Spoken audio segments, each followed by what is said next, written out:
Welcome, guys. Today we have Lucas Kanashiro talking about the Docker ecosystem in Debian. So let's welcome him.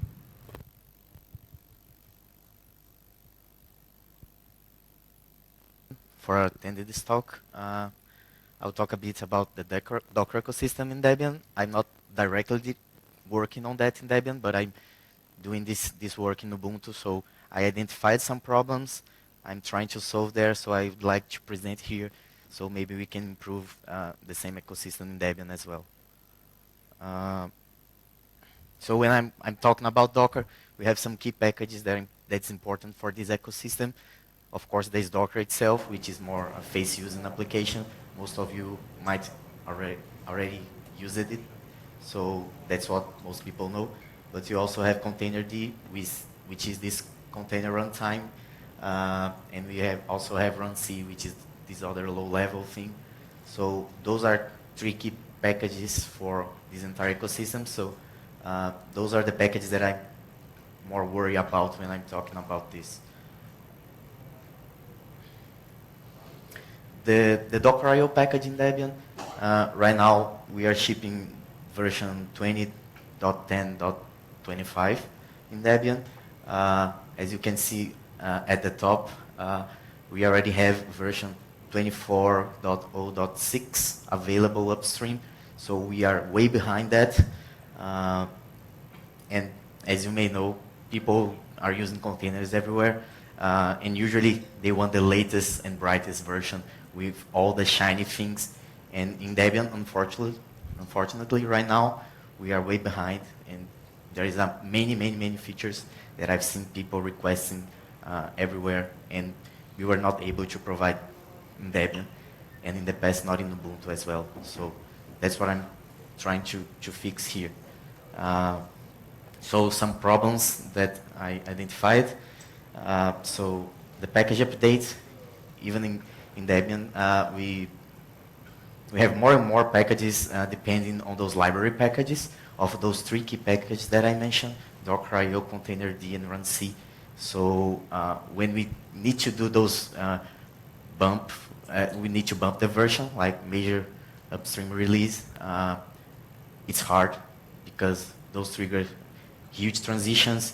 The Golang ecosystem is a bit different from the other ecosystems in Debian. Usually upstream ships all the dependencies inside the vendor directory. They do not rely on external stuff. They lock to a specific version, and they support just that.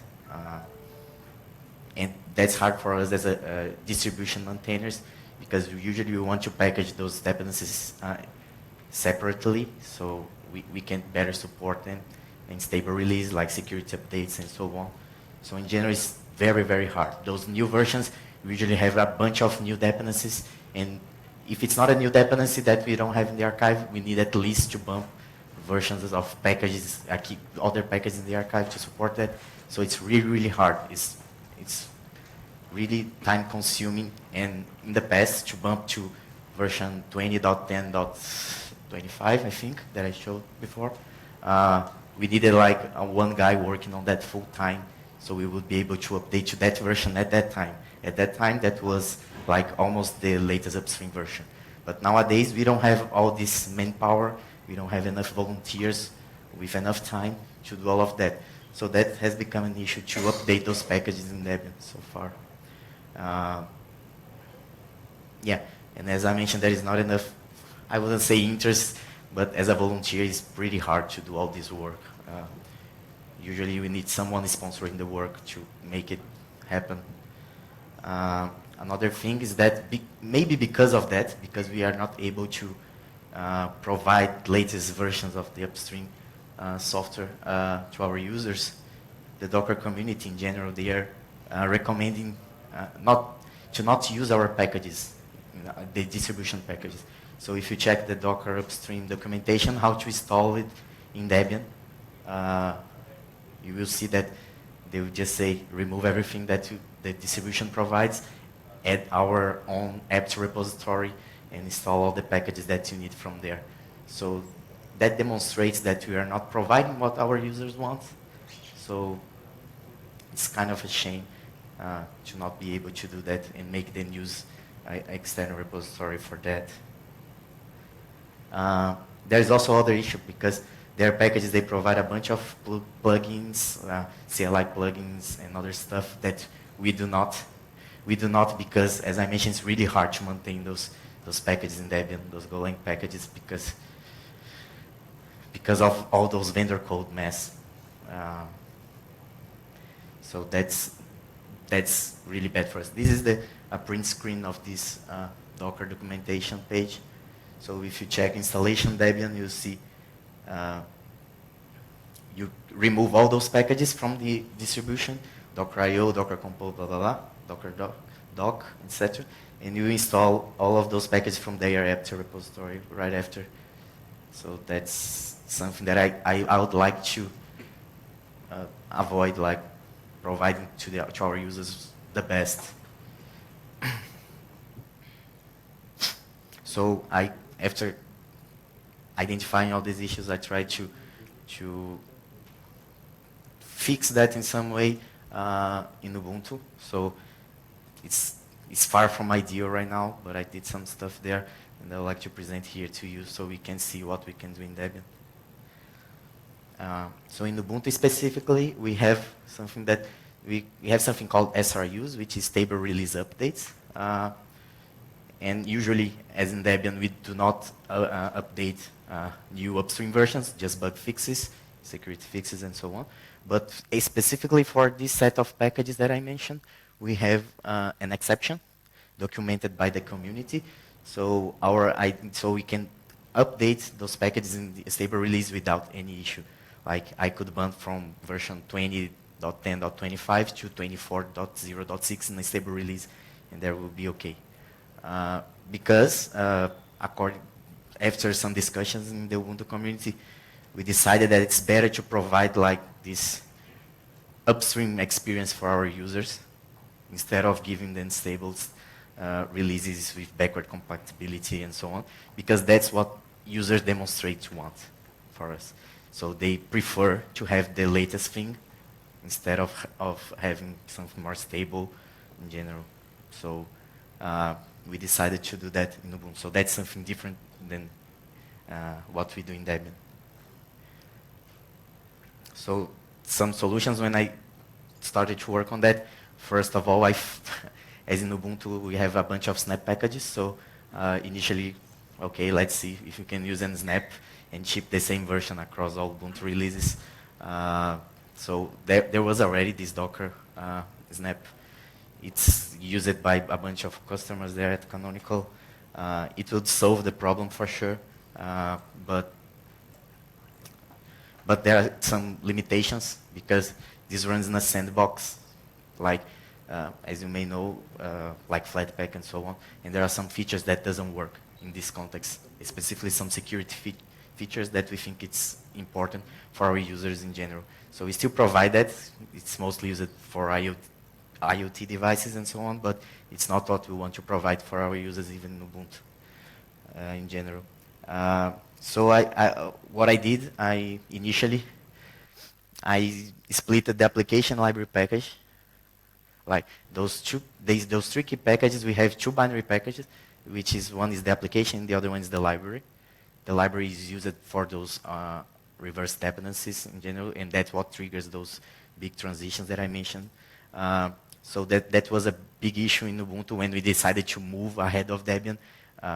We bumped the version, and then we broke a bunch of reverse dependencies because in Debian, of course, we had an old version. So that became a mess, so it took too long to make all those things migrate in Ubuntu and so on. So the idea here was to split, so the library package in Ubuntu, we have the same version that we have in Debian, so we will not trigger any transition when those major bumps. And the application itself, it's another source package now. For instance, for Docker, we call docker.io/app. And that package, there is no reverse dependency, so it's fine to update directly in all those supported releases. So that was a workaround to avoid those triggering those big transitions. We also started to identify packages like Docker plugins that the community was asking for. We already worked on 2 of them, which is Docker BuildX plugin, which is a plugin that gives you a bunch of cool features to build Docker images, like different architectures and so on. And there is also Docker Compose v2. In Debian, we have Docker Compose v1, which is totally different than v2. v1 is written in Python, v2 is in Golang. It was totally rewritten. So we already packaged that. We have that in the latest Ubuntu release, and we'll be backporting to stable releases as well. There are all the stuff that I want to do. For instance, in Debian, the Docker IO package in Debian provides Swarm Kit, which is something that we do not provide yet in Ubuntu, so that's something that I'm planning to do. And I'm still mapping, I'm still researching what users would like to have in this ecosystem to introduce to Ubuntu, and I would love to do that in Debian as well, so we could benefit from that. So if you have an idea or anything related to these ecosystems that you think it's important to have, and we still do not provide in Debian, reach out to me and we can chat. So what could be the next steps in Debian? I don't know. That's something that I would like to discuss with people that were maintaining the package. Nowadays, they are not very active, so I'm bringing to a broad audience, so we can see what we can do. So we could keep as is right now, the current status, ship this old version. We will not have any volunteer to do this big work, like to bump to the, for instance, 20.x to 24.x. Right now we don't have that, so we'll need to find someone with time, motivation, or some sponsors with money to support that. That would not be good, because we will keep like providing those stuff and disappointing our users. They will keep using the Docker upstream Debian packages instead of ours. Another option is start to also include the upstream vendor directory in those key packages. So instead of having all those build dependencies in the package, we will just vendor everything there. Of course, that would be bad for security maintenance, because we would have duplicated code in the archive. So for the security team, that will be an extra burden. That's a trade-off. But that will really facilitate the updates in the archive, and we could provide those new versions there. So that's something that I think I've been talking to Hector, and he said that people already had this discussion, and they didn't reach any conclusion yet. So that's something that I'd like to pursue in the near future, to see if we can decide what we want to do in this case. What else? I'm not pretty sure what we can do, because a bunch of things that I did in Ubuntu, I think they don't fit well in the Debian context, but I would like to provide some support in some way, and take advantage of that work that I've been doing there and improve the same thing in Debian. So yeah, I think we are almost over, and I would like to have some time for questions. So yeah, that was it. Thank you.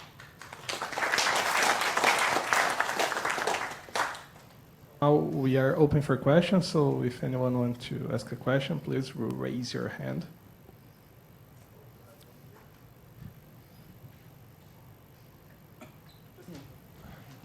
Almost out of battery. Do you have another one? No. So, yeah, please stand up and say your name. Hi, thank you for all of your work on Docker stuff. I'm wondering if the Podman stack is easier to maintain and keep updated, or is this just a general container problem?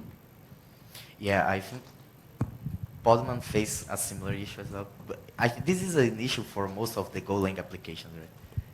The way that the upstream does that, it does all the work that they do is different than the work that we do in the distribution in general. So yeah, I think Podman face the same thing, but in general, I think Podman is a bit easier than Docker to keep it updated in the archive. Okay, you have one question here, then one question there. Hey, thanks, Lucas. My name is Atos. So, since we're talking about Podman, Podman started as a drop-in replacement for Docker, and then sort of still is, right? So there are plans to keep them in sync for based on what capabilities they offer. Yeah, I think if we decide to do what I proposed, like doing adding all this vendor code in the package, I think we should use the same thing in both packages. Then we could provide that, not just for Docker, but maybe do the same for Podman. I already talked to some Podman maintainers in the Ubuntu context, but I think it's the same. They do want to provide the latest versions also of Podman. So I think if we decide to do that in Docker, we should do the same in Podman and provide. Then we can have this feature parity, and that will be much better for our users, in my opinion.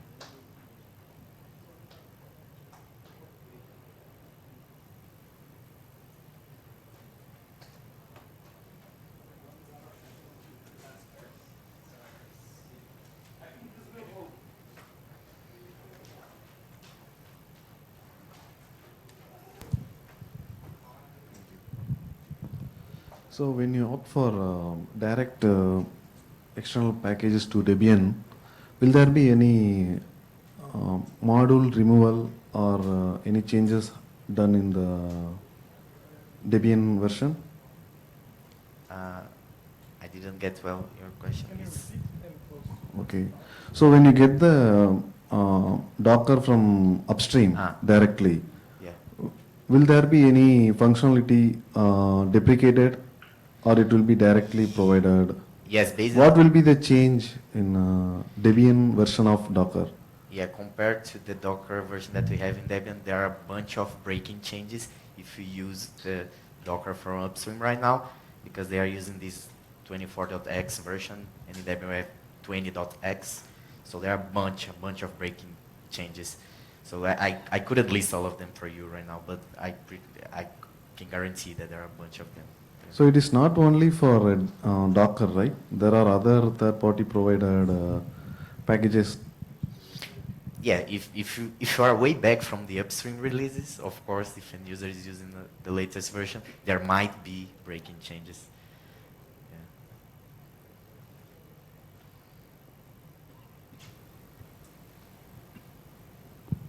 More questions? Please raise your hands.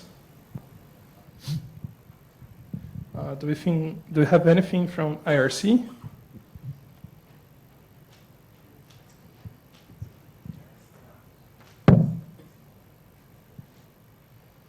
Okay, as a time constraint, this will be our last question, okay? Okay.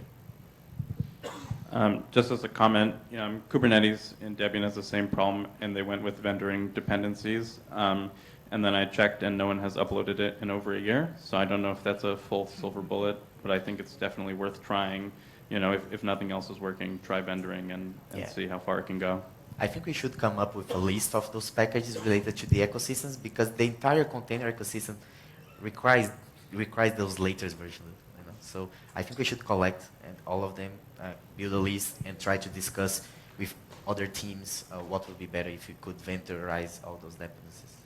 That would be something useful. So yeah, so thank you. Thank you, everyone. I think it's over, right? No? Yes. Yeah? Thank you, everyone. So, yeah.